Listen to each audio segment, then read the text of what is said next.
Bueno, Así que bueno. perfecto. No sé, Rodri, ¿lo vas a presentar vos? Sí, claro. Muy bien, gracias. Muy Ahí te bien. dejamos con Rodrigo. Ahora que ya está grabando, ¿no? Sí, perfecto. Bueno, bienvenidas, bienvenidos. Le damos la bienvenida a Nacho Miyashiro.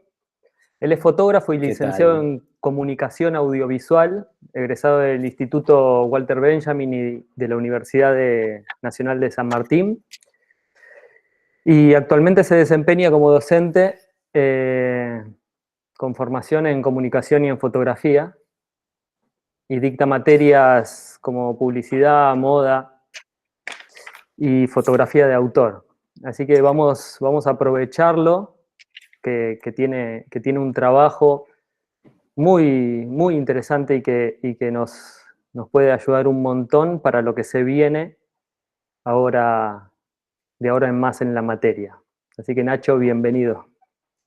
Bueno, muchas gracias. Hola, ¿qué tal a todos? ¿Cómo andan? ¿Bien?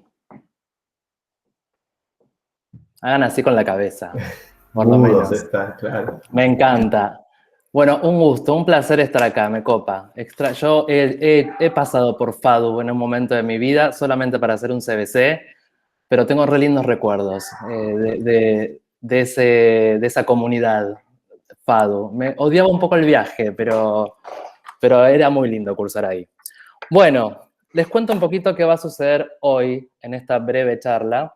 A mí los chicos me pidieron que hable un poco de lo que es mi trabajo. Yo, como bien dijo Rodri, me especializo en la fotografía publicitaria y de moda, aunque también tengo mis cuestiones más personales.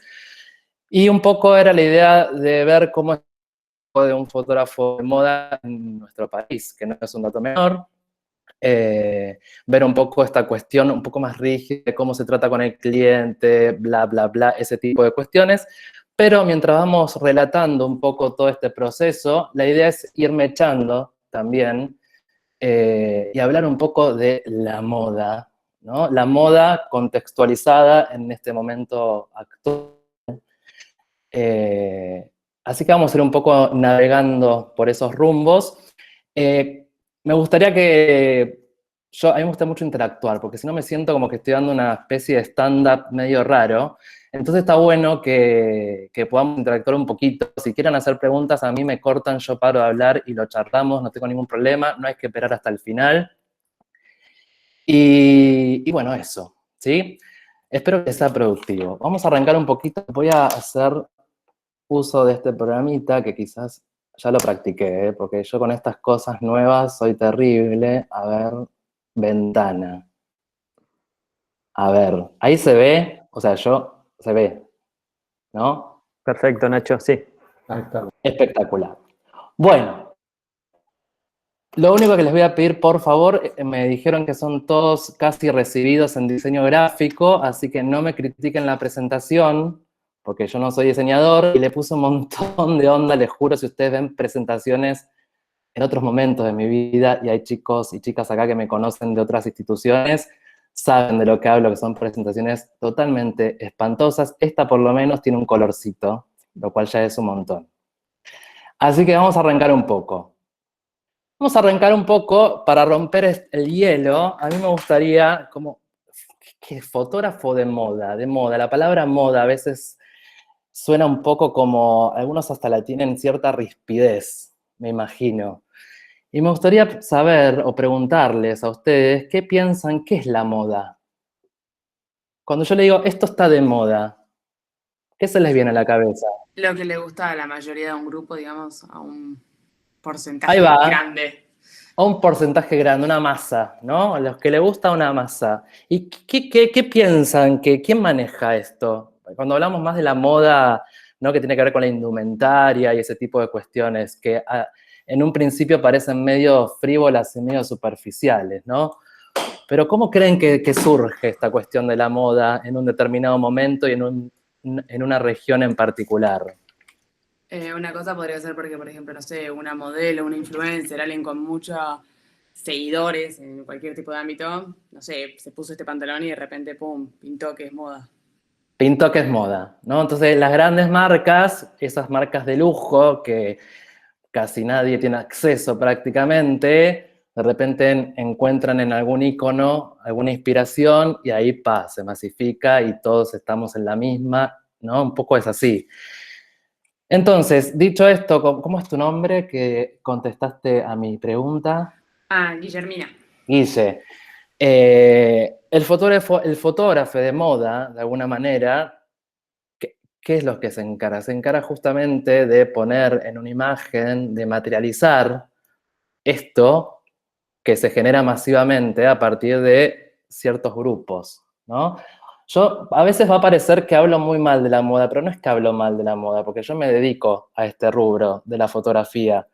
Pero sí es verdad que muchas veces se trata la moda como desde la superficie, ¿no? Como, bueno, uso esto está de moda porque lo venden en todos los locales, se puso de moda los joggers todos en monocromáticos, entonces me compro esto y eso ya está, y la moda queda ahí, y no, va mucho más allá. Y por eso vamos a ir desgranando un poco, que tiene que ver un poco también con el trabajo que hacemos, ¿no? Nosotros. Entonces, dicho esto, vamos a arrancar un poquito. La moda, como bien dijo, hay una aproximación guillermina, tiene que ver con un fenómeno bastante abstracto, bastante jodido en algún punto, ¿no?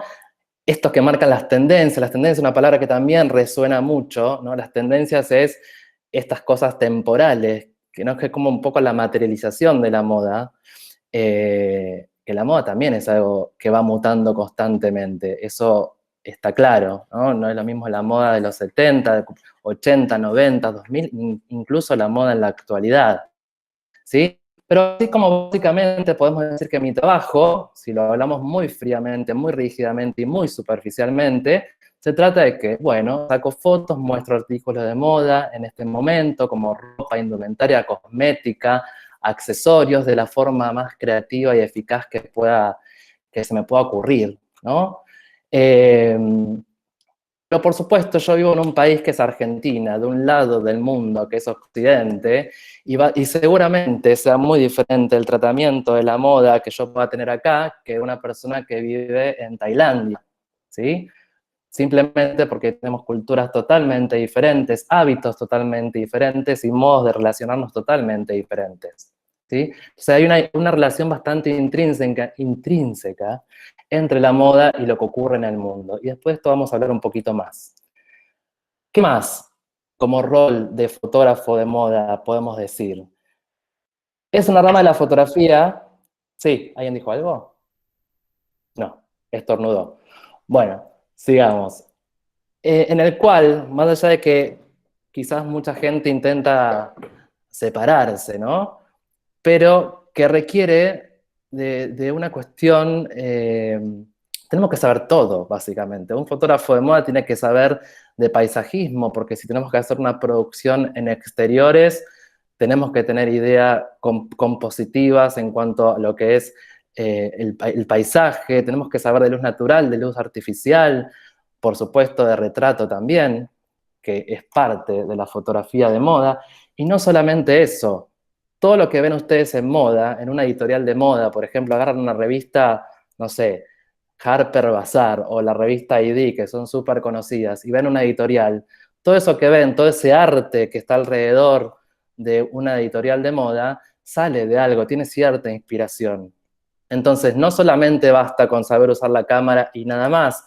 El fotógrafo de moda, el fotógrafo de moda, o el fotógrafo de moda, es un profesional que tiene que estar en constante aprendizaje en cuanto a cuestiones artísticas, tiene que saber de arte general. No vamos a ser historiadores del arte, pero sí tenemos que saber ciertas cuestiones, por lo menos saber de qué estamos hablando, de música, por supuesto, de cine, ¿sí? En realidad esto va para cualquier rama del arte, siempre es como que todo se va solapando en algún punto, ¿no? Es como que no podemos ser, en cualquier rama de la fotografía, les diría yo, no podemos ser fotógrafos si realmente no sabemos absolutamente nada de lo que sucedió en el arte, en el mundo, en el arte visual, por lo menos, ¿no? Es como como a veces me pasa, yo doy clases, cursos en algunas instituciones de moda, de fotografía específicamente de moda, y me pasa que por ahí están con esa ansiedad de querer shootear y solamente tener al modelo y sacar fotos, que se olvidan un poco de todo lo demás, ¿no? Es como que les importa solamente el resultado, y a veces es mucho más que eso. Y me ha pasado muchas veces, no es que por juzgar ni mucho menos, pero sí que me parece que hoy tenemos la posibilidad de la tecnología de poder, nada, leer y interiorizarnos en un montón de aspectos. Y si uno va a estar metido en esta disciplina, creo que está bueno ser curioso con respecto a la música de antes, a los íconos que han marcado tendencias justamente, como puede ser un David Bowie, Madonna, no sé, Björk. La música ha generado mucha inspiración en la moda. De hecho, van a haber millones de editoriales relacionadas con íconos musicales, ¿sí? Y después, dentro de la fotografía de moda van a ver que uno tiene ciertos productos para el cual podemos trabajar, ¿no? Básicos. Si yo, fotógrafo de moda, empiezo a trabajar en la industria, por ahí me contraten para hacer una campaña, un lookbook, para hacer editoriales, sin cobrar un peso quizás, pero hacerlas al fin, fotografías de beauty, producto y la nueva tendencia que surge a partir de estos últimos 10 años, que es el famoso contenido para redes, que vino para irrumpió de una manera terrible y creo que desconfiguró todo el mundo de la fotografía, y uno tuvo que adaptarse un poco a esta nueva forma de comunicarse, que tiene sus cosas copadas y sus cosas no tan copadas. Pero bueno, en este momento estamos así, ¿no? Esos son los productos que uno puede producir a partir del trabajo como fotógrafo de moda, ¿sí? ¿Y qué pasa? Yo les voy a ir contando cómo es el proceso, y esto va a ser quizás lo más rígido de la charla, de bueno, me llega un cliente, ¿qué pasa? ¿Qué pasa en el momento del shooting? ¿Qué se hace? Bla, bla, bla. Y de ahí vamos a ir así como desgranando un poquito algunas cuestiones más filosóficas que a mí me gustan mucho más. Pero la idea es como acompañar el relato a partir de estas cuestiones. Siempre lo primero que hay que tener en cuenta si uno se va a dedicar a esto, a este mundo de la moda, es que no existe trabajar solo. Quizás en otras ramas de la fotografía, si yo, no sé, quiero hacer una foto más de autor, quizás es mucho más en solitario, ¿no? O la foto documental. La foto de moda sí o sí participa en un equipo de trabajo que es de suma importancia. O sea, casi que no se puede prescindir de ninguna de las patas para que la producción salga correctamente. Y cuando hablo de trabajo en equipo, me refiero, bueno, por supuesto, fotógrafos de moda, productores de moda, gente que se encarga del pelo y el maquillaje. En algunas ocasiones, no en todas, sobre todo en este país, en muy pocas ocasiones, gente específica que se encarga de la dirección de arte. ¿Por qué digo esto? Porque realmente estamos en un país donde incluso si se ponen a buscar, no hay una carrera quizás específica de dirección de arte. Hay como ciertos cursos o inclinaciones, pero generalmente en algunas producciones que no son tan grandes, por ahí el tema del arte se encarga la misma productor o productora de modas, o se va haciendo en conjunto. Pero bueno, sería parte del equipo también. Todo lo que es asistencias, ya sea del fotógrafo o de los productores o de las productoras. Y por último, por supuesto, los modelos, ¿sí? Que después vamos a detenernos un poquito ahí. ¿A qué voy con esto del trabajo en equipo? Es súper importante tener en cuenta, porque a veces pasa, y lo he vivido, esta cuestión de las jerarquías, ¿no? Como, bueno, yo soy el fotógrafo y acá mando yo. Y es un error garrafal pensarlo de esa manera, porque cada uno, desde su lugar, tiene una injerencia importantísima en el resultado final de la producción. Yo por lo menos soy partidario de que en el momento del shooting somos todos un equipo y todo tiene que funcionar y el ambiente tiene que ser maravilloso y después se aplaude y después nos vamos a tomar birra y así, porque si no es un embole. Entonces, como darle la importancia a cada pata de una producción de moda, me parece que es la mejor manera de encararlo, porque si no, realmente lo más probable es que la producción no salga de la mejor manera. Es verdad que a veces hay cuestiones presupuestales, ¿no? Como, bueno, no tengo guita y maquillo yo, o esas cuestiones que suelen pasar un montón, pero bueno, si se puede formar un equipo de trabajo es espectacular. Y sobre todo, está buenísimo cuando uno inicia el camino de trabajar en moda, es formar equipos de trabajo duraderos, como a mí me pasa mucho que yo trabajo la mayoría de las veces con las mismas personas, ya somos amigues prácticamente, y no hay nada mejor que trabajar con amigues.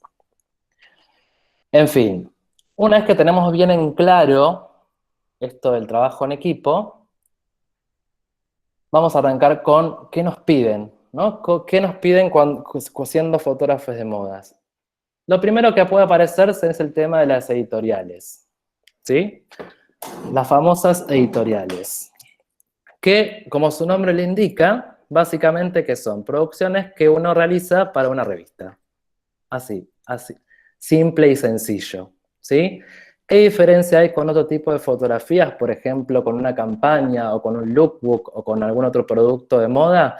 Es que en la editorial hay ciertos requisitos que se tienen que cumplir, como por ejemplo determinada cantidad de cambios. Cuando me refiero a cambios, me refiero a cambios de looks. Y eso según también la línea editorial de cada revista. Cada revista tiene sus requisitos, ¿no? Para poder publicar una editorial. Y muchas veces la estética, el estilo de la editorial y lo que estamos contando con esa editorial, muchas veces si es una editorial por encargo. ¿Qué quiere decir por encargo? Que a mí me contrata, supóngase, la revista, no sé, La Nación, para hacer una editorial de temporada, básicamente ya tienen un poco... ya tienen sabido lo que van a hacer, o sea, más que nada te cuentan, bueno, mira, vamos a hacer esto, vos pones la cámara a tu ojo, pero la idea conceptual de la editorial ya está dada, básicamente, ¿no? Y ahí te pagan medio poco, por no decir muy poco, pero algo hay. Y vos solamente haces como el rol de fotógrafo. Pero después están las producciones propias, que es la que quizás uno más jugo le puede llegar a sacar, más allá de que no veamos un rédito económico. ¿Sí? Cuando me refiero a productores propias, que esto se suele utilizar mucho en moda, yo tengo una idea espectacular que la quiero materializar, ¿no? Entonces, medio a pulmón, agarro un par de modelos, amigues maquilladores, peinadores, toda gente que tenga ganas de ser parte de esa producción artística, se hace, y una vez que se hace, ahí se presenta a las editoriales o a las revistas, ¿sí? Si la aprueban, un golazo, la publican, ¿y qué ganamos? El nombre y un poco de reconocimiento en ese mundillo, que generalmente esto se hace mucho con las revistas digitales. Vieron que hay muchas, hoy por hoy, sobre todo acá en Argentina, casi que no hay ninguna revista impresa que realmente esté especializada en moda. Hay muy pocas, ¿sí? Las pocas editoriales que uno puede encontrar son en revistas más de ventas, ¿no? Como de, bueno, hago una editorial para mostrar las tendencias de primavera-verano y lo único que quiero es vender las prendas de determinadas marcas. En cambio, el otro tipo de editorial no se pone tanto en juego lo comercial. No es que yo voy a vender una remera o una blusa o un buzo, sino que es un concepto que es más artístico. Y más allá de que no se vea un rédito económico, hay una gratificación que es algo que vos querés contar, que eso no es menor, ¿no? Si bien está relacionado con la moda, es algo totalmente autoral.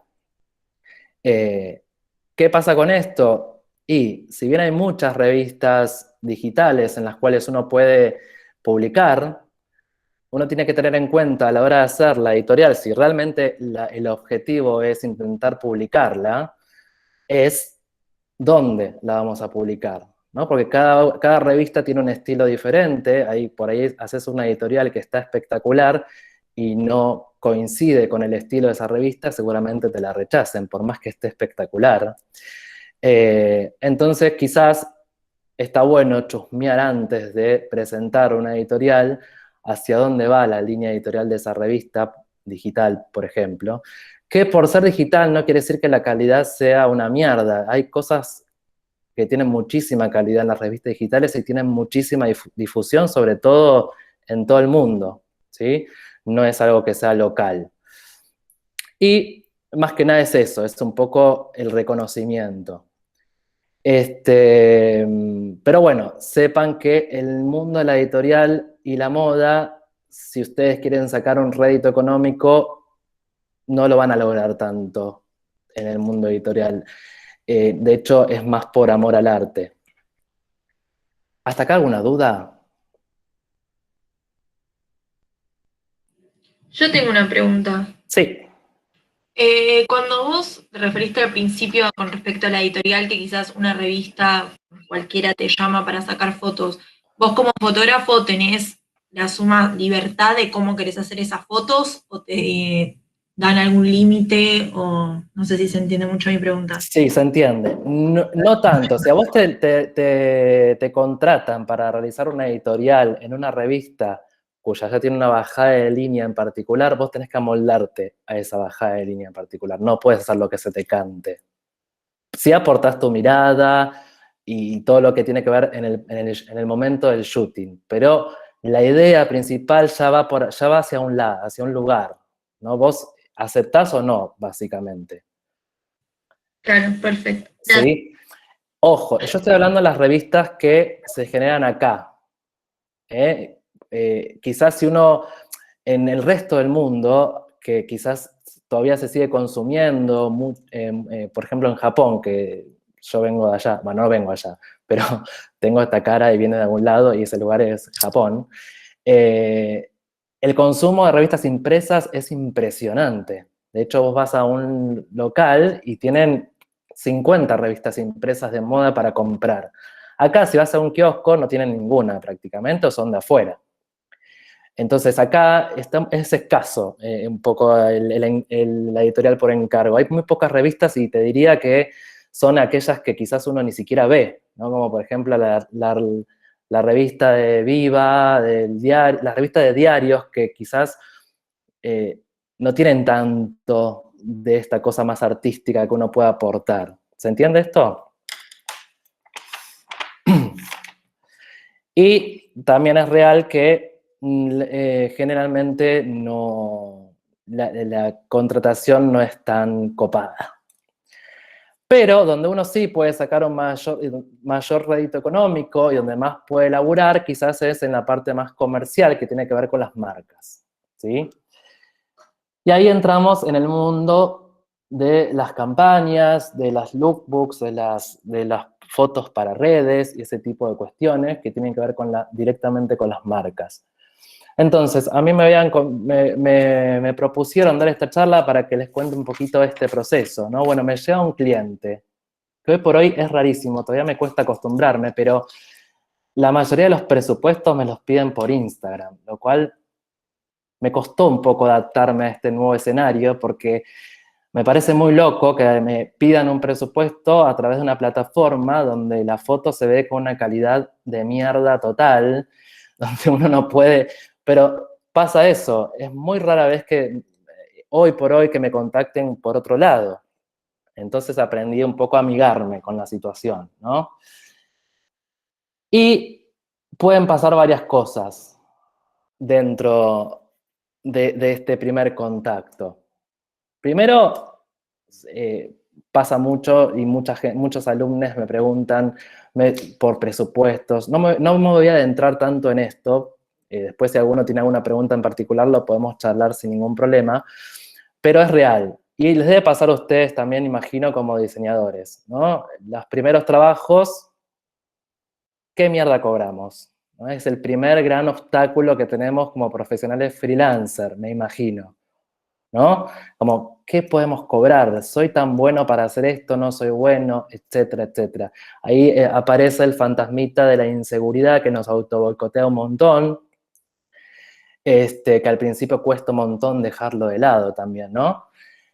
Y particularmente en la fotografía de moda hay muchas cuestiones que hay que tener en cuenta, que cuando uno recién empieza quizás se nos van, ¿no? Se nos pasan por alto. Y hay que tener en cuenta, y esto en cualquier quizás trabajo fotográfico, en primer lugar, tener en cuenta que no tenemos nada que nos regule. O sea, el precio que pongamos depende únicamente de nosotros, ¿sí? No tenemos un amparo de decir, bueno, tenemos que cobrar esto sí o sí porque es lo que va. ¿Hay tarifarios? Sí, por supuesto, como debe haber tarifarios también en diseño, pero eso no nos garantiza absolutamente nada, ¿sí? El cliente, un poco, no tiene ni idea de esos tarifarios, básicamente. Lo podemos leer nosotros, quizás. Entonces, un poco van a ver que quizás un mismo trabajo, ¿no? de una misma campaña, de repente un fotógrafo te pasa 10.000 pesos y otro 50.000 o 70.000. Entonces ahí es como decir, bueno, ¿pero qué hago?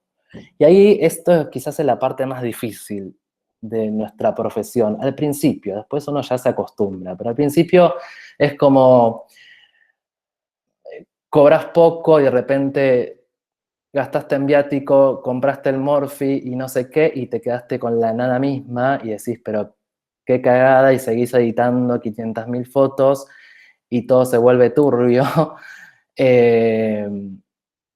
Pero yo siempre les digo a mis alumnos, cuando hablamos más que nada de presupuesto, hay cuestiones que yo las tomo siempre como mantra. El hecho primero, y esto quizás les sirve también como diseñadores, si esa persona llega hacia mí, no es por nada, por nada, sino porque ya vio lo que hago, ya vio mi trabajo, si no, es muy raro que te pregunten un presupuesto sin ver lo que haces. Generalmente la gente que llega hacia vos es porque visualmente le gusta el estilo que tenés, le gusta lo que haces, entonces ahí ya hay una cuota de seguridad que tiene que estar pasando, ¿no? Bueno, esta persona se está interesando en mí porque lo que vio le gustó. Entonces, acá yo ya tacharía tema de inseguridad, porque hay algo que lo atrajo hacia mí. Y después, en relación con la fotografía,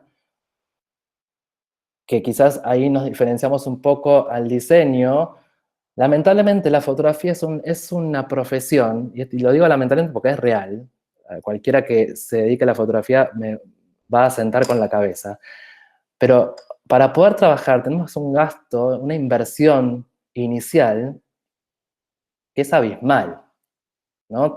Esa foto que el cliente te quiere ahí como, bueno, dale, una foto más, una foto menos, la estamos sacando con un equipo que prácticamente vale nuestra vida, básicamente. Y hoy ni siquiera quiero preguntar, porque me muero.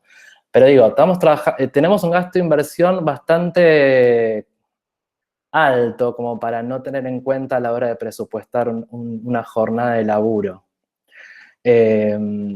Pasa mucho esto, sobre todo en la fotografía, esta cosa de menospreciar el laburo, como bueno, sacamos una foto así nomás y ese tipo de cosas que uno dice. Y no está bien porque lo que alimentamos es retroalimentar un círculo vicioso que lo único que logramos es que nuestra industria se vaya de carajo, que cada vez, que sigan pasando estas cosas. ¿Por qué? Porque yo te digo que no, porque te cobro esto, porque es lo que tengo que cobrarte, y por ahí hay alguien que lo hace gratis. Entonces, de esta manera no estamos educando a los clientes, ¿no?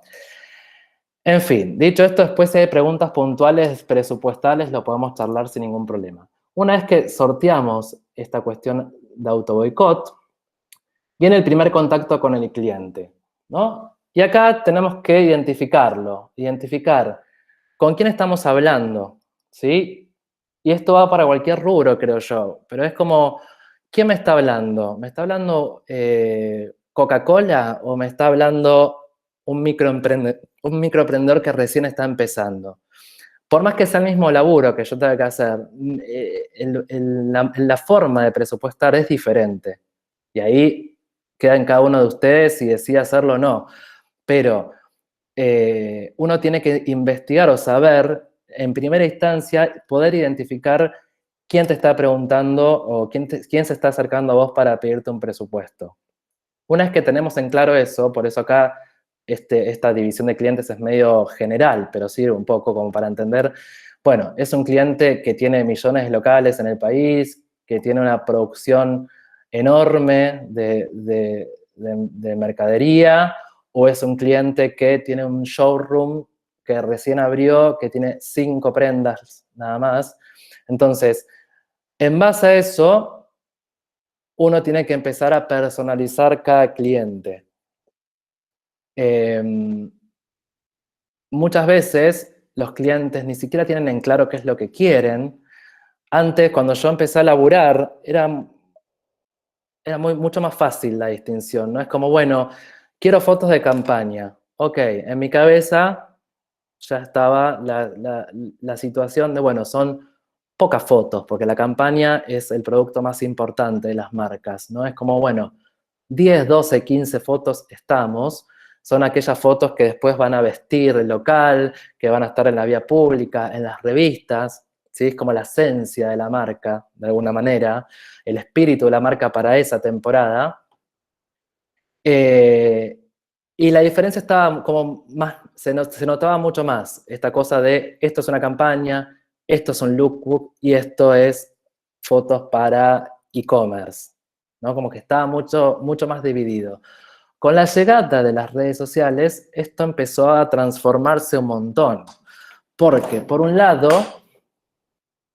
las campañas las siguen haciendo, sobre todo las marcas importantes, pero por otro lado necesitan un montón de fotos, un montón de cantidad de fotos para tener a mano para las redes sociales. Hoy no existe marca que no publique en redes sociales. No existe ninguna marca en el mundo, básicamente, que no tenga Instagram y que no quiera tener actualizada esa plataforma. Entonces, por un lado, ok, espectacular, tenemos más laburo, porque de repente surge esta posibilidad de trabajar para generar contenido para redes.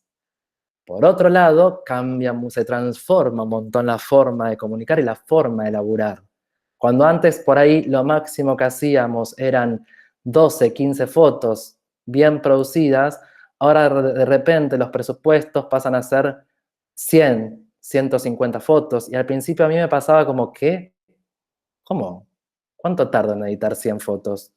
Una vida entera, básicamente. Hasta que después empezás a comprender un poco hacia dónde va la comunicación a través de redes sociales, que es muy diferente a la que puede llegar a comunicar una campaña. Y cuando entendés eso, ahí cambia un montón la manera de laburar.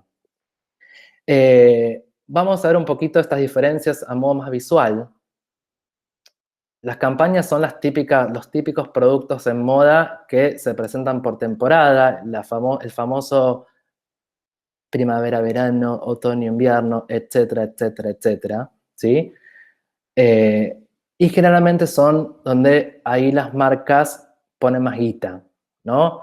Las marcas más conocidas por ahí contratan a una celebridad o a modelos reconocidas internacionalmente, ponen mucha plata en la campaña porque va a ser la esencia de la marca durante esos 6, 4, 5 meses, ¿sí? Generalmente se buscan locaciones, ¿no? Ostentosas quizás, o a veces no, depende también el estilo de la marca, pero se busca un poco esto, ¿no? Como no solamente que se vea la prenda, no es la condición principal en la campaña que se visualice bien la prenda, sino que nos cuente un poco el espíritu, la esencia de la marca en esa temporada. Por ahí es una campaña de zapatos y una foto es una cara, no pasa nada, porque para eso está el lookbook, para mostrar cómo se usan las prendas. Hay otro producto en moda que no es la campaña. Esto estamos hablando siempre que sean marcas que realmente tienen un poder de producción importante y un poder adquisitivo también importante como para separar de esta manera los productos en moda, ¿no? Como, bueno, hago la campaña por un lado, el lookbook por el otro y contenidos por redes para el otro. Las marcas más chicas, lo que suele pasar es que tratan de economizar y hacer todo para que funcione para todo, ¿no? Bueno, hago fotos para que me sirvan para redes, para que me sirvan también para subir a la tienda nube, etcétera. Pero las marcas más grandes lo distinguen bastante claro, ¿no? Bueno, hoy hacemos la campaña con estas personas, el lookbook en estudio con otras personas y después otra persona hace contenido para redes.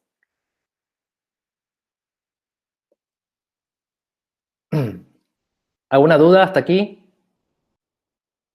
Sí, ¿qué tal? Pregunta. Sí.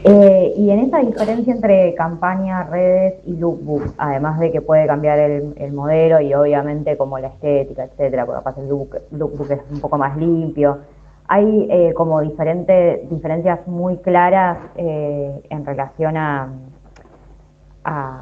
no sé, lo que se muestra en sí, además de que en el lookbook se ve mejor el producto y en una campaña quizás no tanto. Digo, hay como algunas reglas a seguir que te dice esto sí o sí es campaña, esto sí o sí es. Sí, mira, la campaña usualmente parte de un concepto, ¿sí? Es como si fuese un mini corto, un corto, ¿no? Como tiene un guión, a veces tiene un guión, hay bocetos, ¿sí? Hay como una historia a veces que contar. Por eso no hace falta que se vean ni la totalidad de las prendas, ni las prendas completas, ¿sí? La campaña habla más es más un producto visual, ¿no? Y más allá de lo que vendemos. Porque la idea de la campaña no es vender, es justamente mostrar, por ejemplo, no sé, imagínate que una campaña que se llame, bueno, no sé, cualquier nombre, ¿no? Bueno, a partir de ese concepto se genera todo un material visual que generalmente está acompañado de un fashion film que tiene que ver también con esa historia, ¿sí? Estamos contando algo. En el lookbook, no. En el lookbook lo único que me interesa es que yo, consumidor, vea la foto, diga, ah, mirá, esa campera la puedo usar con ese pantalón y con esos zapatos. Más allá de que al principio se usaba con muchos fondos neutros o fondo blanco, después se le fue poniendo otra onda quizás, pero es clave que se vea el producto completo. Y ahí sí, se fotean toda la colección entera. Porque lo que yo quiero ver, cómo se usa. En la campaña no, en la campaña no importa eso. Y en el caso del Instagram, ¿sería como una mezcla de los dos o sería como un tercer concepto aparte? En el caso del Instagram, perdón, cuando tenemos todo bien definido, es un concepto totalmente diferente. ¿Por qué? ¿Qué pasa con el Instagram? Todos ustedes seguramente, si trabajamos en lo visual, seguramente van a tener redes sociales porque calculo que sí, ¿no? Quizás alguno no, pero en general sí. El Instagram lo que genera en el mundo visual, en el mundo de la fotografía, y en el mundo en la relación con las marcas, ¿qué es? Que antes no pasaba. Como que tengan como una Interacción. identidad, interacción, identidad. Todo eso. Exacto. Poder comunicarse, ¿sí? En la inmediatez, poder decir, son una mierda, esta campaña es una mierda, o poder hablar, esto me encanta, podemos expresarnos libremente, ¿sí? Y lo que uno busca, las marcas buscan en Instagram, es justamente la cercanía con el usuario, es generar como esta cuestión de pertenencia, yo soy parte de esta marca. Fíjense, si ustedes van a cualquier marca, si suben una foto de campaña, que seguramente también suban fotos de campaña, no tiene tantos likes como la foto mucho más casual de una usuaria o un usuario usando el producto en la calle, por ejemplo, ¿no? ¿Se entiende ahí la diferencia? ¿Por qué? Porque la campaña es algo totalmente inaccesible. Uno no se siente parte de ese mundo. En cambio, si yo veo la cartera en un hombro, en una calle, caminando, puedo ser yo esa persona. Entonces, lo que busca, de hecho, hay muchas marcas que por ahí te llaman para pedir un presupuesto con la condición que esto me pasó y a mí al principio me chocó un montón. Esto les hablo hace varios años atrás. Que me pidieron que si podías pasarles un presupuesto, pero la única condición era que la saque con un celular, las fotos. Y yo me agarré un ataque, como, ¿cómo con un celular? Tengo una cámara que me salió un montón de plata y vos querés que use un celular. Como que me agarró como una cosa media rara en ese momento. Y después entendí que en realidad es porque es para redes. Y el Instagram en un principio surge para mostrar el día a día a las personas. Hola, estoy comiendo esto. Hola, me fui a pasear acá. Esta es mi perra. Para que uno utilice el dispositivo que tiene a mano para ir contando el día a día. Y unas marcas buscan justamente eso, generar esa conexión con el cliente. Hoy, si me lo preguntan hoy, quizás lo hubiese pensado de otra manera. En ese momento, cuando recién salían las redes sociales, a mí me cayó como el orto, pero porque no entendía por qué, teniendo una cámara, me pedían que saque fotos con un celular. Era como que me generaba una sensación muy extraña, quizás muy academicista al pedo, pero tenía que ver como, yo sé usar esto, ¿entendés? Como, ¿por qué me pedís con un celular? ¿Se entiende la diferencia un poco? Sí, perfecto, gracias.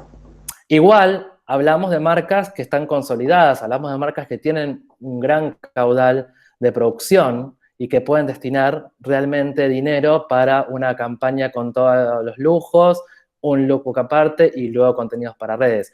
No vamos a hablar de un cliente que recién empieza, que tiene pocas prendas, porque seguramente no va a poder afrontar esta división tan tajante, ¿no? Y por ahí es hacer fotos para que me sirvan para todo, básicamente, ¿sí? Pero la realidad es que es verdad que el Instagram básicamente llegó con una fuerza abismal y llegó para quedarse por lo menos no sé hasta cuándo, pero por ahora es lo que va. Y que sí, todas las marcas necesitan gente que se encargue de manejar esa parte visual de las marcas. Y ahí entramos nosotros un poco, ¿no? ¿Qué más? Una vez que pasa todo esto, que ya estamos contentos y podemos presupuestar y demás, empieza la parte más del accionar, ¿no? Que acá vamos a detenernos a hablar un poquito, que me interesa, que es un poco, ¿qué hago en el momento del shooting, de la producción, de estar ahí en el estudio o donde sea?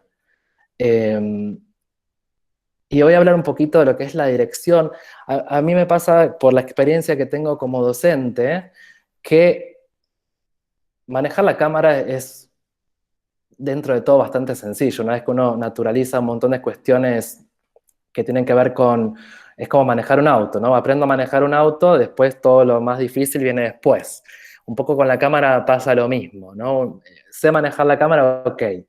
Ahora, lo que más les cuesta, sobre todo cuando quieren meterse en el mundo de la moda, es afrontar la situación de el momento del shooting, ¿no? O del foteo, como quieran llamarlo, ¿sí? Les cuesta mucho, no saben cómo interactuar con el modelo, la modelo, les cuesta mucho esa parte, y ahí empiezan a hacer agua. Y la parte de la dirección, en ese momento del shooting somos directores, nosotros somos los que manejamos, ¿no? Desde la dirección que todo salga correctamente. Una falla en la dirección caga totalmente la producción, literal. Les voy a dar un ejemplo breve que me ha pasado dando clases y en algunas cuestiones. Recuerdo una anécdota muy chiquita, pero estaban haciendo una producción con un estilo súper minimalista, y la chica que estaba foteando la hacía saltar todo el tiempo a la modelo, ¿no? Porque flashó que el movimiento en ese contexto quedaba bien. Y eso es un error conceptual, es un error de no prestar atención a qué estamos haciendo. Siempre que entramos a dirigir un momento de un shooting, tenemos que saber muy bien hacia dónde vamos con ese shooting, cuál es el concepto inicial, o cuál es la identidad de la marca, qué queremos mostrar, porque si no tenemos bien en cuenta eso, seguramente vamos a hacer cualquier cosa. Y otra cosa muy importante, como les dije al principio, esto es un trabajo en equipo. Ahí hay mucha gente laburando a full. Hay un estilista que se mató buscando prendas, planchando la ropa para que quede espectacular, armando looks. Si uno no tiene en cuenta eso, uno tiene que hacer justicia para que todos se luzcan. No solamente vos con una imagen espectacular, sino que las prendas también se luzcan, que la persona que armó ese look también se vea reflejada, que el pelo y el maquillaje también se dan bien. Entonces, como que hay que tener en cuenta todo eso a la hora de dirigir. Otra anécdota que pasa bastante seguido. De repente, en una producción, se le hizo un peinado a la modelo espectacular, 2 horas de peinado, unas ondas al agua increíbles, y cuando el fotógrafo va a dirigir a esa modelo, la tira al piso y quiere estirar todo el pelo recién peinado en el piso. Ustedes no saben el odio de la peinadora cuando ese fotógrafo hizo eso, ¿no? Imagínense, 2 horas estuvo armando ese look para que de repente en un segundo se vaya toda la mierda. Eso es por no prestar atención justamente a lo que estamos haciendo. Y ahí vamos a entrar un poco en la dirección. Perdón, esto va desfasado, con delay, perdón, porque después igual se los paso, no sé, como quieran. Me quedé un poco atrás. Pero después vuelvo a esto. Entonces, ¿cómo entrenar el tema qué hacer en el momento de entrar al shooting con el tema en cuestiones de dirección, ¿no? Primero y principal es saber bien a dónde estoy parado y qué vamos a hacer. Saber bien conceptualmente cuál es la temática, incluso conocer también qué tipo de tela estamos manejando, tiene vuelo, no tiene vuelo, brilla, no brilla, también por cuestiones de iluminación, porque, como les digo antes, en esa producción todos se tienen que lucir, porque eso es trabajar en equipo justamente. Y por otro lado, otra cosa muy importante que tiene que ver con la dirección, que es cómo yo encuadro, cuál es mi mirada y demás, que está buenísimo, qué lente uso un gran angular, uso un lente estándar, todas esas decisiones tienen que ver un poco con esto de la dirección y va también a representar de alguna manera el estilo de cada uno.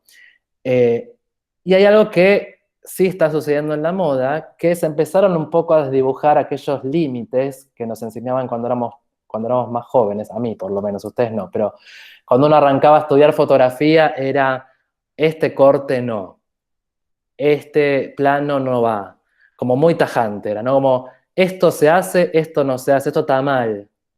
Y hoy todos esos límites se fueron desdibujando y hoy casi que no hay nada que esté mal si está totalmente fundamentado, ¿no? Antes era, no cortes acá, no cortes la cabeza, no cortes tal parte del cuerpo porque está mal. Obviamente, depende de cada situación, puede estar bien o puede estar mal, pero digo, hoy esos límites no son tan estrictos, ¿no? Van a ver de repente algunos fotógrafos que hasta cortan muñecas y la foto es espectacular. Y estamos un poco en esa, ¿no? Como en un momento en el cual se fue toda esta cuestión mucho más estructural de la fotografía, para bien, creo yo, ¿no? Se fue un poco expandiendo. A mí me costó un montón, porque me costaba un poco salirme de esa enseñanza y el horizonte sí o sí tiene que estar derecho y cuestiones que me habían marcado así con fuego cuando empecé a estudiar fotografía. Hoy de repente ven una foto de moda y por ahí está así torcida y está perfecta, o por ahí se le corta el cerebro y está perfecta también. Y antes, por ahí 10, 15 años atrás, eso estaba mal, en teoría, ¿no? Ahí fíjense cómo van mutando, ¿no? Los estilos. Y Hablando de dirección, tenemos que pensar lo siguiente. Cuando trabajamos en moda, el fotógrafo de moda generalmente puede o trabajar directamente con modelos en campañas editoriales o lo que fuese, o también con celebridades o personajes que los entrevistan por algún motivo en particular para una revista de moda. Van a ver, o ya habrán visto seguramente que muchas revistas de moda, sobre todo internacionales, en sus portadas no son siempre modelos los que aparecen, ¿no? Por ahí en Vogue, de repente, aparece, no sé, Michelle Obama o Serena Williams, ¿sí? ¿Por qué? Porque algo les está pasando en ese momento y están siendo entrevistadas en una revista de moda, pero son una celebridad o un personaje público o lo que fuese. Entonces ahí, en cuanto a la dirección, cambia un montón la forma de abordar esa producción. ¿Por qué? Cuando uno trabaja en una editorial X, a veces casi que vos ni sabés quién es la modelo. Llegás, bueno, ok, le queda bien la ropa que quieren presentar, ok, listo, saco las fotos, chao. ¿Sí? Ahora, si viene alguien en una entrevista para una revista de moda que tiene algo que contar, que la están entrevistando por algo, y ahí ya cambia un montón, hay que hacer un trabajo previo de investigación de quién es, por qué está ahí, cuál es su personalidad, qué va a contar en esta entrevista.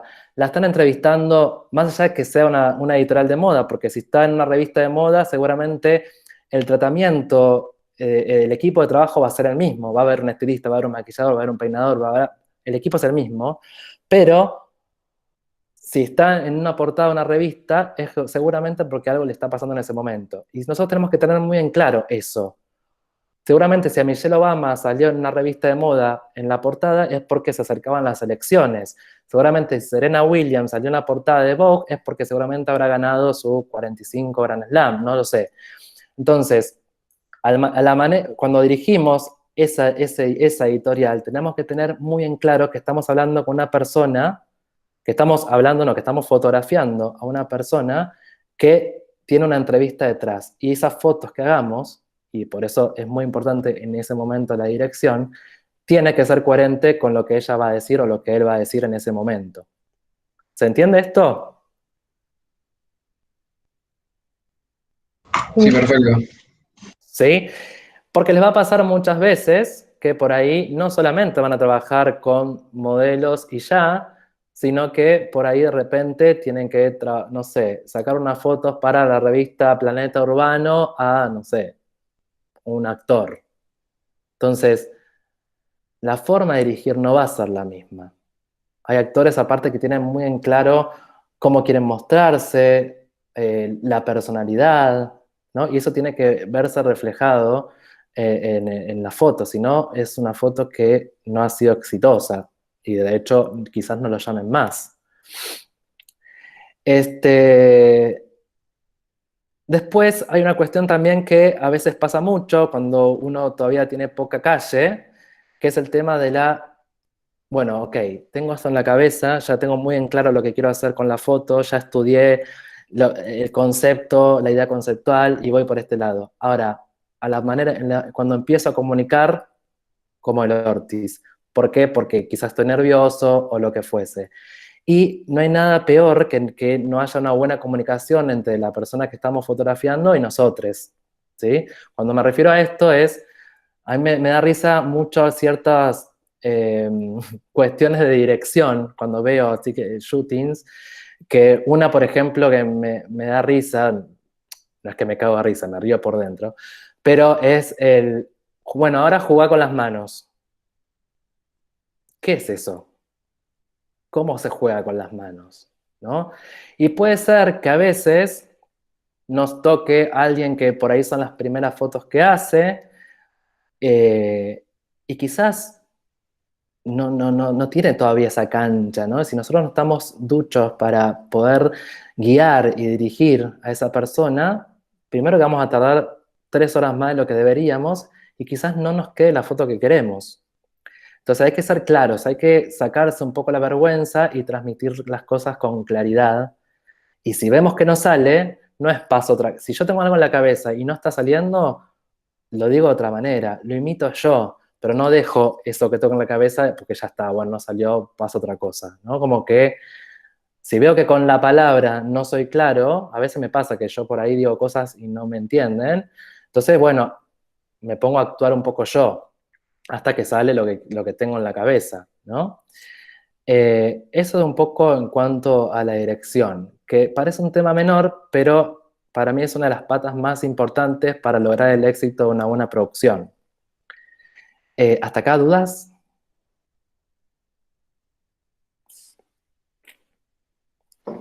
Nops. No hay nada en el chat. Bueno, espectacular. Sigamos entonces. Yo tengo una. Sí. Cuando vos, digo, con respecto a la escenografía y esas cosas, yo sé que es un trabajo en equipo, como vos dijiste, pero como rol de fotógrafo, o sea, la pose de la modelo y esas cosas, la mayoría de las veces las elegís vos o también hay otra parte en el equipo que quizás te dice, che, la modelo tiene que hacer, no sé, tal cosa, o se tiene que... Sí. No, el momento de dirigir básicamente es del fotógrafo.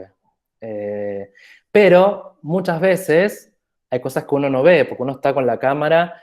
Muchas veces la persona que se encarga del estilismo también propone, y eso es lo lindo de trabajar en equipo. Ojo, hay quizás fotógrafos que te metes y te mandan a cagar, y eso para mí es horrible, ¿no? Pero está buenísimo que la gente que está metida en la producción también pueda opinar. Porque por ahí de repente se les ocurren cosas súper copadas. Pero eso depende de cada uno. Yo soy partidario de trabajar en equipo realmente, y si viene alguien, che, ¿por qué no haces esto? Y lo pruebo y está buenísimo y me copa que puedan también opinar sobre la producción, porque al fin y al cabo la producción es de todos. Pero sí es verdad que la principal voz en ese momento es la del fotógrafo, ¿sí? Genial, genial. Se me ocurre una duda. Sí. Con respecto a lo de las fotos de la campaña, que decías que no se hace foco tanto en la ropa, sino más en el concepto que se quiere transmitir. Uh-huh. A mí me pasa mucho que tipo, yo veo estas fotos que estamos viendo acá, las reconozco como fotos buenísimas, pero a veces que tal vez a primera vista no entiendo mucho cuál es el concepto detrás. Tal vez falta un poco de contexto. ¿Cómo haces cuando, tipo, no sé, viene quien te contrata y te dice, mira, queremos transmitir esto? Mira, sí. cuando a vos te contratan para una campaña, salvo que sea, no siempre tenés tanta injerencia en decidir, bueno, no es que te tiran la temática y vos armás absolutamente todo. Generalmente cuando son marcas más grandes, ya tienen bastante en claro dónde va a ser las fotos, en qué locación, y existe una cuestión que se llama brief, o como quieran llamarlo, proyectual, donde ya tenemos una bajada de línea en algún punto, donde sabemos lo que va a suceder más en la campaña. Por ahí no tenés tanta injerencia en armarlo vos, eso, ¿no? El concepto a veces es claro, a veces no tanto, a veces se cuenta una historia, a veces no. En este caso, por ejemplo, también hay que verlo en serie, ¿no? Hay que ver todas las fotos de la campaña como para entender un poco hacia dónde quiso ir la marca. Quizás con una foto sola es muy poco para poder saber, este concepto es esto, tal cual, ¿no? En este caso, en esta producción en particular, la idea de la marca ya tenía bien en claro dónde querían hacer las fotos, que unas fotos eran en el... ahí ¿vieron que hay un polideportivo cerca de la Plaza Mafalda por Colegiales? No sé si alguien es de la zona de ahí, que tiene como unas canchas de básquet. Bueno, no importa. La idea era que simule de alguna manera no ser Buenos Aires. Como querían algo medio street, pero que parezca otro país, ¿no? Ellos eligieron la locación, ellos eligieron los lugares. Yo lo único que hice fue hacer el scouting, ir con la cámara y decir, bueno, acá, allá, acá no hay gente. Esta producción fue complicadísima, en realidad, porque se tuvo que posponer muchas veces por el clima y la única opción que quedó fue un viernes a las 10 de la mañana en el centro, imagínense, medio país ahí, cuando no había pandemia, por supuesto, lo cual era tratar de que la gente no pase, no circule y un montón de cuestiones, pero tenía que ver, es parte de, a ver si está la otra por acá, Te iba a decir justo que era Europa esa foto. de este mismo mundo, ¿no? Como esa foto fue re complicada, si yo bajo la angulación de la cámara, está todo el mundo ahí en la calle, ¿no? Fue como muy difícil sacar, y después tuve que borrar un montón de cosas con Photoshop, pero al margen era como que sea como algo medio, que no se note la espacialidad de dónde está sacada la foto, ¿no? Era como un poco la idea. Era como medio europeo y la parte más del polideportivo era más Nueva York, como medio esta cosa de cancha de básquet, que bueno, no sé si tengo alguna foto por acá, pero bueno, era esa un poco la idea. A veces son conceptos más claros, a veces es una historia, a veces no tanto, pero sí hay una diferenciación con lo que es el lookbook y la campaña. Perfecto, gracias. Y después algo que me salté, que quería mostrarles, que acá lo acabo de ver, con respecto al contenido para redes, esta cosa que hablábamos de usar los dispositivos que tenemos a mano para generar contenido, hay un ejemplo espectacular, que es el Instagram de Balenciaga. Balenciaga es una marca, seguramente la conocerán o de nombre o la conocerán, una marca de lujo, básicamente, ¿no? Una marca de esas que justamente marcan tendencia. Y cuando uno entra al Instagram, que uno piensa, bueno, tiene un montón de plata para poner encima para lo que es visual, se encuentra con esta cosa maravillosa, que son todas fotos realmente sacadas con celular y situaciones que a mí me encantaría saber quién está detrás de estas fotos artísticamente, ¿no? Uno piensa por ahí, Balenciaga es una marca que la verdad que mueve mucha plata y que podría contratar un montón de fotógrafos para hacer cosas espectaculares.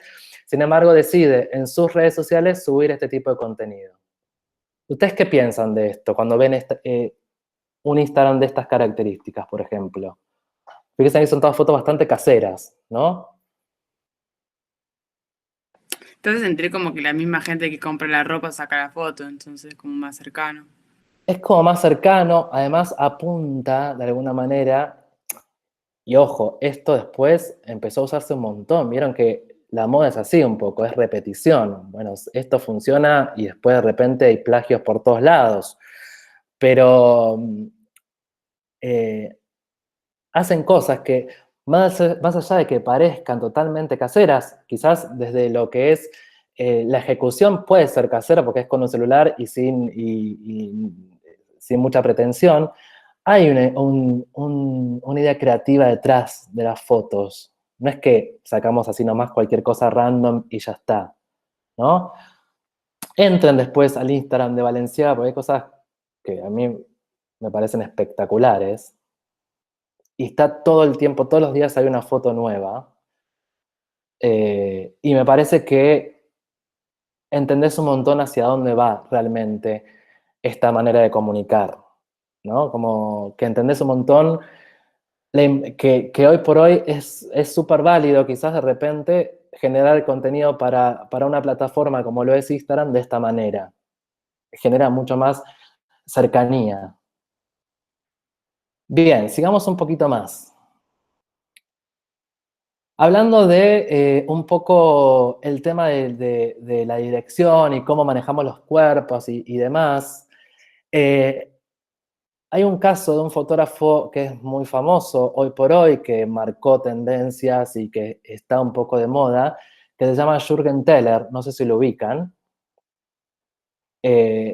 A mí me llamó mucho la atención y me parece después alucinante lo que hizo.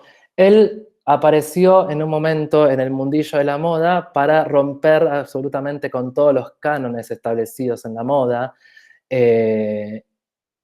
y empezó a generar un contenido maravilloso que después fue también plagiado por un montón de gente, que si ustedes ven las fotos de él, primero que no tienen ningún tipo de postproducción.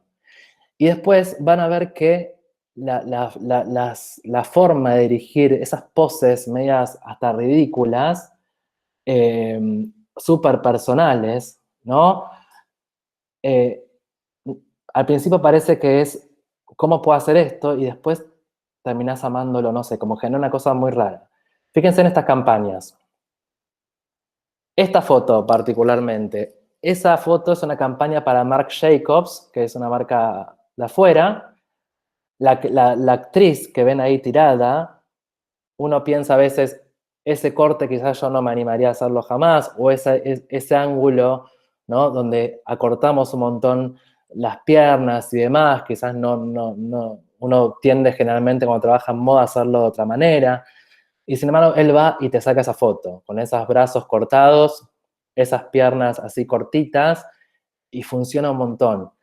Ni se nota quién es, esa persona es Helena Bonham Carter, que es una actriz espectacular, muy Tim Burton, y así es como se maneja él. Fíjense que él dice algo que está buenísimo, que es la diferencia entre lo que la mayoría considera bello y lo que me parece a mí bello se acentúa. O sea, como que él va en contra de los cánones de bellezas preestablecidos y por eso se hizo famoso también, ¿no? Por eso muchas marcas empezaron a contratarlo.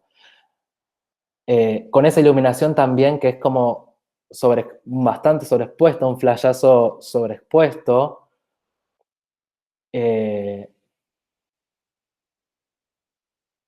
Fíjense, estas fotos son fotos también de campaña, de una editorial. Y se puso en muchas marcas y muchos fotógrafos que empezaron a ir también por este estilo de foto mucho más casual, ¿no? El tema es cuando se empieza a masificar, ¿no? Antes era él solo y estaba buenísimo que suceda esto, que haya una ruptura con lo que estaba ya establecido, y de repente ya empezamos a ver un montón que van por esta línea y ya ahí, bueno, veremos qué pasa, ¿no? Pero ustedes ven estas fotos, de repente yo les muestro esta foto, por ejemplo, ¿y qué piensan? Más allá de lo técnico, ¿no? Porque la técnica ya sabemos que en este caso no importa. O estas fotos.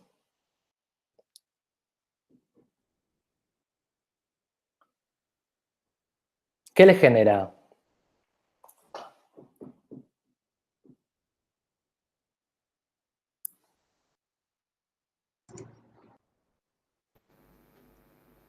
Es como algo un poco más snob en un punto. ¿Sí? Yo no No sé si termino de me genera como entenderlas. consumo. ¿Cómo? Perdón.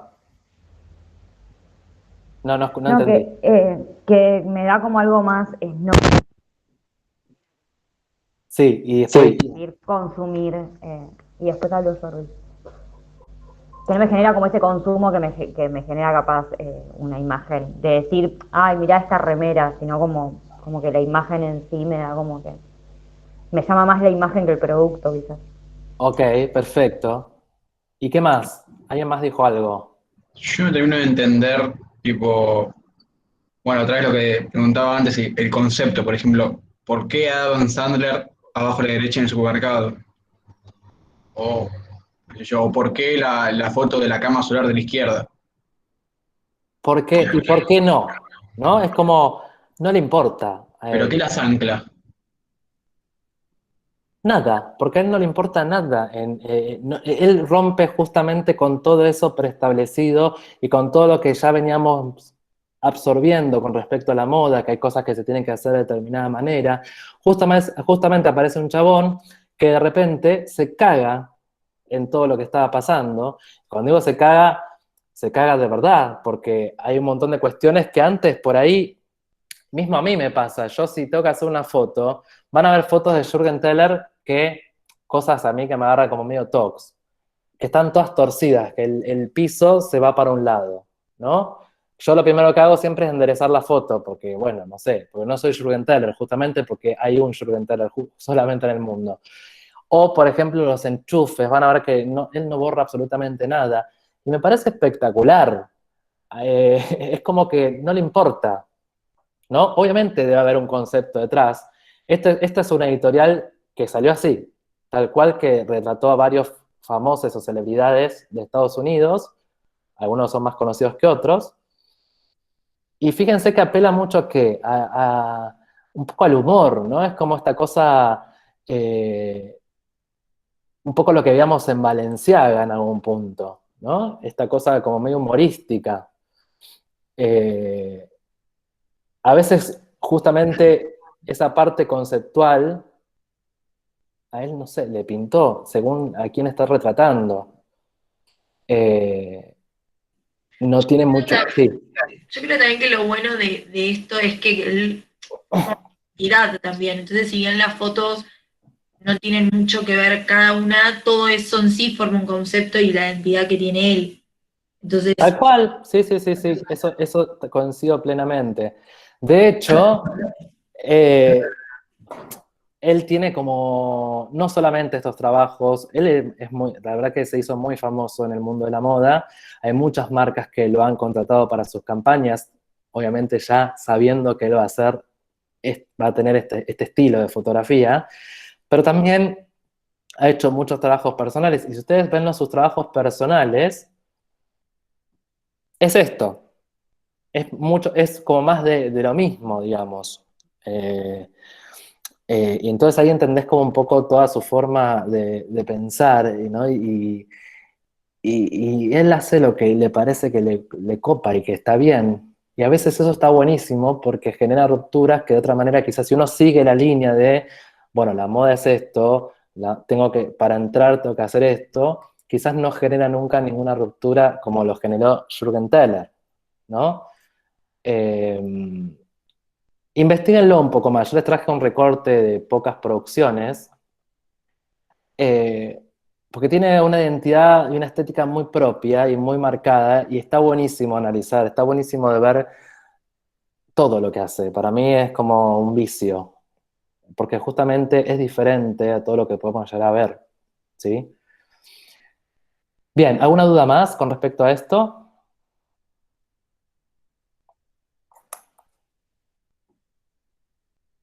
Sebas, ¿cómo venimos de tiempo? ¿Bien? Porque yo, si no, sigo un montón más, ¿eh?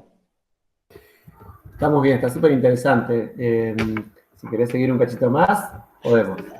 Sí, Sí, en por realidad la acá. idea, sí, obvio, la idea es un poco, como les decía al principio, más allá de que puedas contarles un poco a través de estos relatos cómo es el trabajo y etcétera, que después si quedan algunas cuestiones más particulares lo podemos charlar sin problemas, pero también pensarlo un poco, y esto acá a partir de Jürgen Teller, que justamente lo presento yo como una ruptura, como el antimoda que está de moda, ¿no? Empezar a ver un poco qué pasa hoy. ¿Qué pasa hoy con la moda? Porque hay algo que es claro, si uno quiere trabajar en moda, no puede estar ajeno a lo que pasa realmente en el mundo de la moda, porque es así, como en cualquier aspecto, cualquier trabajo, ¿no? Uno tiene que estar atento a todo lo que está pasando. Y la moda, es como ese sistema gigante que a veces nos devora, eh, ¿genera qué? Genera esta cosa de, bueno, esto está de moda, entonces nos uniforma de alguna manera, nos iguala, hasta que surgen ciertas rupturas y esa ruptura luego se pone a la moda y así sucesivamente. La moda es algo que va cambiando constantemente. Ya habrán visto, si ustedes están un poco metidos en esto, que incluso la mirada de los cuerpos fue cambiando a lo largo del tiempo con respecto a la moda. Si ustedes analizan las campañas de los 90, por ejemplo, con respecto a la de los 2000 y las de hoy en día, el cambio es abismal. Para bien, para mal, eso tenemos que analizar, por supuesto, pero sí que ha habido un cambio.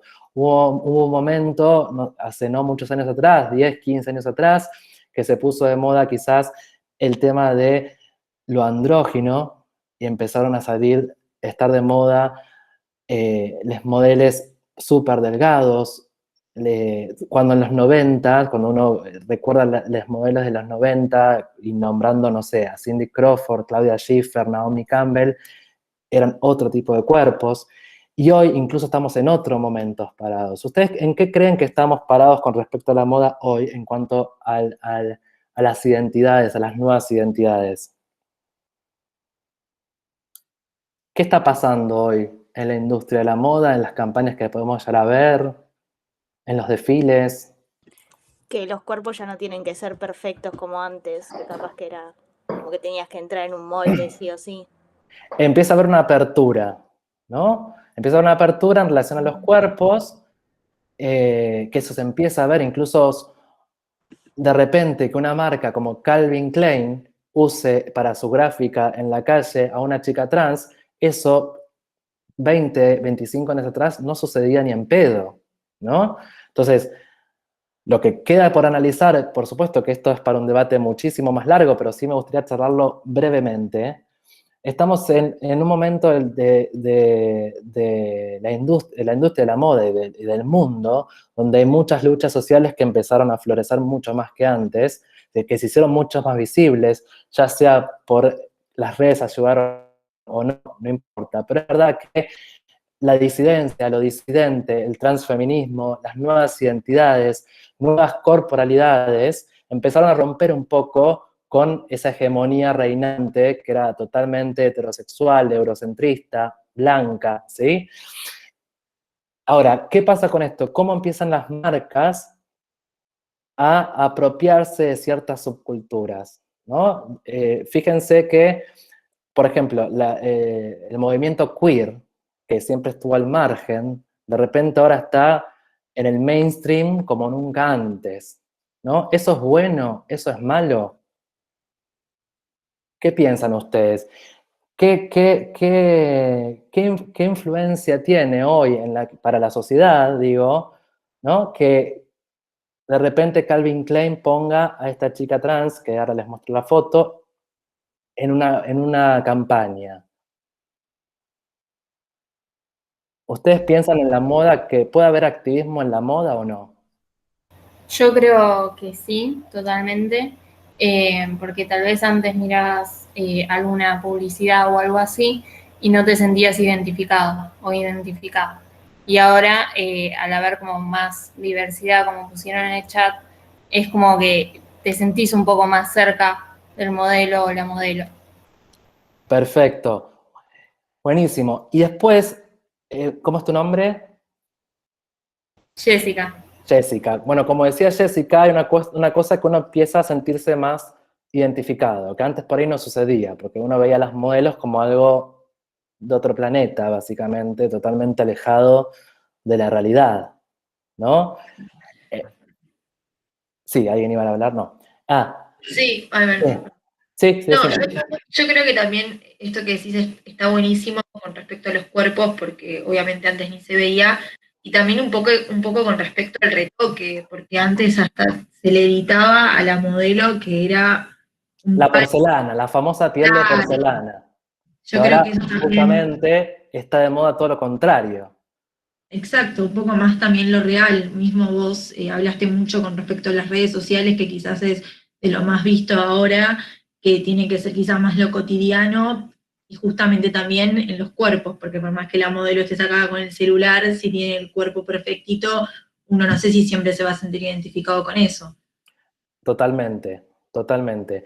Pero, ¿qué pasa? Hay una cuestión, con esto no quiero extenderme mucho, pero sí no dejar de nombrarlo.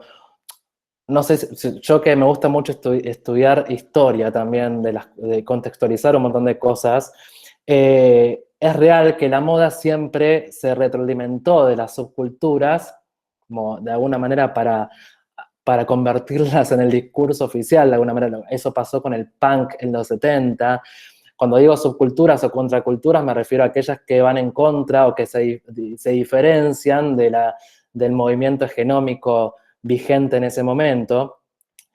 Y un poco pasa con estas nuevas identidades, ¿no? Con el movimiento queer, que empezó un poco al margen y de repente está tomando mucho más protagonismo. Ahora, y esto es para debatir un poco, ¿no?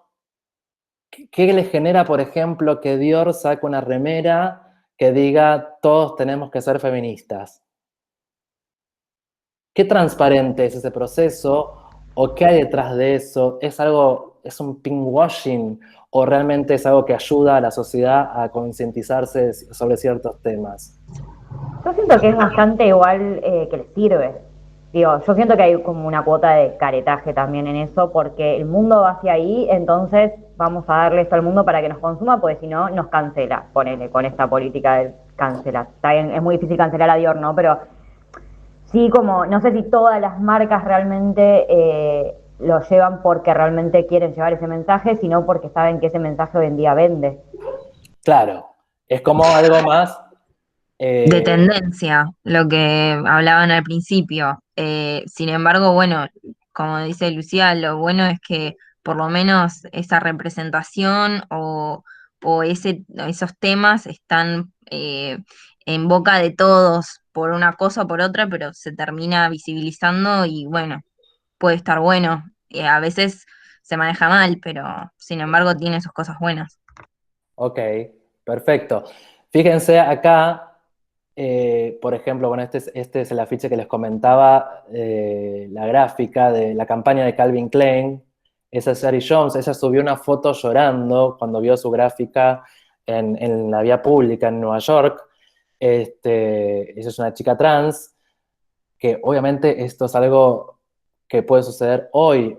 Una campaña así, 20 años atrás, era imposible que exista, ¿no? Y así, si uno empieza a ver, a visualizar, por ejemplo, ahora que en junio es el mes del orgullo o del LGBTQ+, hay muchas marcas que empezaron a sacar campañas, pequeñas colecciones, apoyando a un movimiento. Pero hay algo que a mí me quedó y lo quiero compartir, porque a mí está bueno, cuando uno está metido adentro de un sistema, cuestionarlo, mínimamente cuestionarlo, ¿no? Uno no va a poder cambiar el mundo, pero sí cuestionarse ciertas cosas. Y con esta tendencia de la moda inclusiva, vieron que ahora cada vez más hay campañas de fotos donde tenemos una chica trans, una afrodescendiente, vieron que se estila mucho más ver ese tipo de producciones, ¿no? Y una chica trans dijo algo así como, solo quiero decir a todas las marcas que hablan de inclusión y diversidad, sus habladurías no significan nada si no incluyen a quien es tu nuevo target en la toma de decisiones. ¿No? ¿Qué piensan de esta frase? Yo estaba antes por decir eso, como que siento que quizás en el último tiempo se terminó armando una fórmula de qué tenés que tener en tu foto, qué modelos tiene que haber para que tu marca sea relativamente aceptada o lo que sea. Y justamente estaba pensando en eso, en que convocan quizás a tal y tal modelo o modele con determinada característica para que entre dentro de lo que necesitas y después, pero todo como toda la estructura que hay por detrás sigue siendo, o sea, dentro de los estereotipos hegemónicos de siempre. De siempre. O sea, la misma mierda, básicamente. Sí, ¿No? que le ponen un poco, quizás un poco de cosas. Es en algún punto lo que decía Lucía antes, que está bueno que quizás no sé, por ejemplo, la campaña de Calvin Klein que mostrabas recién.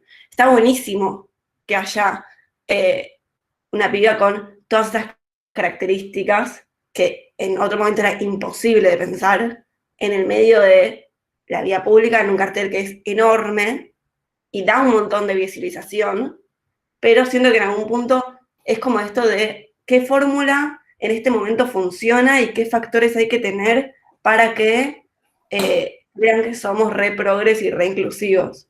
Tal cual. Un poco es así. A ver, no vamos a encontrar la solución a nada, simplemente es cuestionarse y debatir un poco. Si es verdad, yo considero esto totalmente subjetivo y personal. Digo, hay ciertas marcas, por ejemplo, esta marca es argentina, se llama Limay Denim. Uno entra a su página, lee su manifiesto, y hay un montón de inclusión y de cómo realizan los procesos de producción y demás. Y digo, por ahí esa transparencia, a ver, si Dior saca una remera que diga todos somos feministas, y para mí es una especie de pinkwashing, porque está aprovechando un movimiento solamente para decir, bueno, nosotros apoyamos la causa y no mucho más sin comprometerse demasiado, ¿no? Pero por ahí empiezan a surgir diseñadores independientes o marcas mucho más chicas donde a través de redes sociales, yo sigo muchas marcas de ropa acá por lo menos,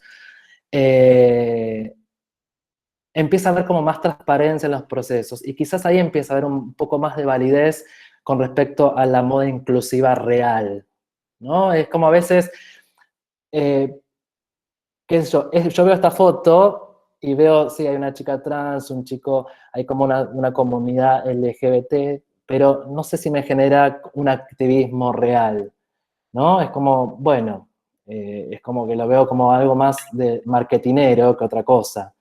Y después empecé a investigar un poquito más y algo que me pareció que ahí entiendo un poco el uso de las redes sociales y que puede ser, y la moda con respecto al activismo, y me topé con una revista que es esta, que es FGOOK Magazine. Es una revista que tiene su tirada impresa, pero más que nada se maneja desde lo digital, y ya su biografía dice, activism is not optional, el activismo no es opcional. Y uno ve su Instagram y está todo el tiempo a full con cuestiones de luchas, ¿no? Sociales o cosas que pasan en el mundo reales. Y hay una entrevista que se le hace a su creador, que es Marvin Maddix. Fíjense, todas estas fotos son fotos acá de su página y de su Instagram. Y él dice algo así como, Instagram ha transformado estas temáticas reales que afectan a millones de personas en una estrategia de marketing monetizada, un poco lo que venimos hablando ahora, ¿no? Pero aún mantiene la conversación y eso es lo más importante. Como que él ve el lado negativo, que es esto, la parte más marketinera, y ve el lado quizás positivo en cuanto a que por lo menos está en boga cierta temática que en otro momento no estaría, ¿no? Es como, tiene esa posición. Y acá agrega, los medios deben resaltar historias reales sobre personas queer, no solo aquellas con seguidores y me gusta importantes. Porque de alguna manera él lo que plantea, si ustedes ven las editoriales que realiza esta revista, están muy buenas, chusméenla, se llama FGOOK Magazine, van a ver que son como, es como hasta bastante documental. Es moda, sí, porque hay una estética que tiene que ver con la fotografía de moda, pero es bastante documental porque hay historias de vida. Y me parece que eso está buenísimo.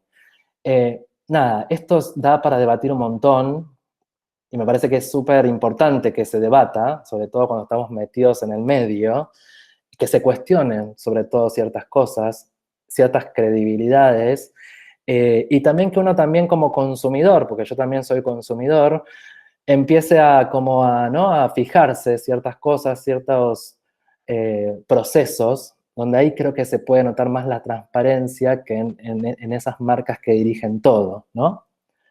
No sé si quieren decir algo más con respecto a esto. No, yo quería acotar que está buenísimo todo esto último que estamos hablando, y es eso también, yo creo que también las marcas quizás no funciona tanto, lo ves forzado cuando justamente quieren usar toda esta inclusión como moda, y no buscan bien el concepto y la realidad de esto, porque esto yo creo que, por lo menos en mi opinión, justamente no es una moda, es como que llegó y se tiene que quedar, y vos también justo decías que hace 20 años atrás esto ni existía, y ahora está buenísimo que vos, no sé, como profesor o lo que sea, lo cuentes en una charla y lo muestres como diciendo, che, mirá lo que hay ahora, y estaría buenísimo que en un futuro ni siquiera se tenga que explicar, y que simplemente algo normal, y que no tengas que decir, che, mirá lo que están mostrando, no, como que tiene que ser así. Está buenísimo. Y seguramente, quizás si hablamos 20 años después, quizás es otra cuestión, ¿no? Y esto ya está totalmente naturalizado. Pero bueno, eso es así. Por eso está bueno no quedarse en la superficie cuando hablamos de la moda, porque uno tiende a banalizar un montón de cosas. Cuando desde la moda uno puede analizar sociológicamente y antropológicamente un montón de cuestiones sociales, y está bueno, pues cuando uno está metido en esa, tratar de investigar un poquitito, ¿no? No teorizar absolutamente todo, pero sí cuestionarse. Para mí el cuestionarse es súper importante. Bueno, no sé, ¿dudas con respecto a lo que sea? Sebas, porque si no yo sigo hablando, porque esto me encanta, pero sé que tienen clase también. Sí. No, agradecidísimos y aparte una preciosísima introducción al tema que vamos a trabajar ahora, que es, bueno, fotografía editorial, con una mirada diversa como lo que estás presentando, así que la verdad que agradecidísimos que hayas venido. O sea, ahí te pusieron un montón de cosas, dice, pasa mucho en las marcas de este estilo, que son re inclusivas en las campañas, después no hay maniquíes ni talles en los locales que correspondan con eso. Bueno, la coherencia, un poco siempre lo que hablamos con todas las marcas es pensar en la coherencia, ¿no es cierto? Sí, totalmente. No sé de dónde se lee eso, chat, no, perdón que no contesté, pero no sé, no lo leí. Ya han ido diciendo algunas cositas en el chat, dice el mensaje, el otro también existe, no existe, todo es tal cual como yo, claro, como adaptarse al cambio. Bueno, van como comentando a medida que vos ibas hablando. Ahí dice Mica, la otra vez escuchaba un podcast que iban pasando por publicidades feministas que hacían ruido y después cuando las analizaban eran todos tipos y no había mujeres en la toma de Claro, decisiones. eso tal cual, es un poco lo que decía esta chica trans que le hablaba a las marcas, ¿no? Es como un poco eso. Si querés realmente ser inclusivo y preocuparte realmente, como incluir a las personas que realmente están en este movimiento, afectadas por esta situación, en la toma de decisiones, ¿no? Es como, está buenísimo eso que puso ahí Mica. Bien. Bueno, no sé, si alguien más quiere preguntarle algo, aprovecharlo, que lo tenemos acá y que tiene esta mirada puesta en un poco, una patita puesta en lo académico y otra patita puesta en el mercado, con su tremenda experiencia en el mundo comercial y bueno, y algunas, también unos proyectos personales preciosísimos, como el proyecto que hiciste, que nombró Florencia en nuestra otra clase. Bueno, pueden aprovechar y preguntar. Nada, mudos. Igual hablaron bastante, pensé sí, que... hablaron mucho. Estuvo bueno, hubo interacción, me gustó eso. Si alguien quiere preguntarme algo, igual después tiene ahí mi contacto, me hablan por lo que sea, me encanta. Los dudas o cosas que quieran compartir, está buenísimo el intercambio. Gracias por la invitación. A mí me encanta este tipo de charlas porque está bueno, los jóvenes, acá hablo como un viejo de mierda, pero es real, yo tengo 40 años y obviamente a los 20 seguramente pensaba muy diferente a ellos que tienen hoy 20 y me sorprende para bien que ya tengan como cierta cabeza, ¿no? Que a mí me la tuve que formar de más grande quizás. Y me encanta compartir esos debates con gente mucho más joven porque tienen como la cabeza de otra manera. Pensé que tenías 30, dicen por ahí. Así que... Gracias, me encantó. Muchas gracias. ¿Quieres decir algo? Ahí está. Así que, Nacho, yo estoy súper agradecido que hayas venido, no estuve para recibirte, pero bueno. Nada, estás recontra invitado para la próxima. Cuando quieran. Sí, un placer que hayas estado con nosotros. Y bueno, nada. Vi la mitad de la charla, la otra mitad por suerte está grabada, así que después la voy a chusmear y la voy a mirar bien. Así que bueno. Genio total, aplauso para Nacho, chicos, por favor. Bueno, muchas gracias a todos. La verdad que la pasé muy bien y espero que un poquito les haya servido. Y ya saben, cualquier cosa, me hablan por Instagram o por donde quieran y charlamos de lo que sea. No hace falta que sea una pregunta puntual. Si quieren compartir algo, bienvenido sea. Siempre el intercambio es productivo. Bien, gracias, Nacho. Ahí te agradecen, crack, gracias, muy bueno todo, bueno, hermoso. Mostrar el documento, te dicen por ahí. No, la foto del documento es un horror. Muy interesante, te siguen en Instagram. Bueno, miles de agradecimientos, de verdad agradecemos muchísimo. Súper claro todo el proceso de tu manera de trabajar y bueno, y los referentes que mostraste. Así que, de verdad, mil gracias, Nacho. Lo dejamos libre ya a las 9 de la noche para que vayas a comer. Gracias, chicos. Gracias, y nosotros nos tomamos, si querés, Juan y Rodri, 5 minutitos. 21:15 volvemos. Ahora tomamos un pequeño impasse y volvemos un ratito y agradecemos a Nacho, de verdad, te volvemos a convocar para la próxima. Gracias, Bueno, Nacho. Un placer. Chau, chau. Chao, Nachito, nos vemos. Nos vemos. Gracias. Bueno, el resto estamos por acá y cuarto nos volvemos a encontrar. ¿Qué les parece? Con todas las pilas. Ok. ¿Qué musicaliza el momento? ¿Qué musicaliza el momento? Si me dicen qué pongo, pongo. Primero, para la grabación. Te agradezco, Calu.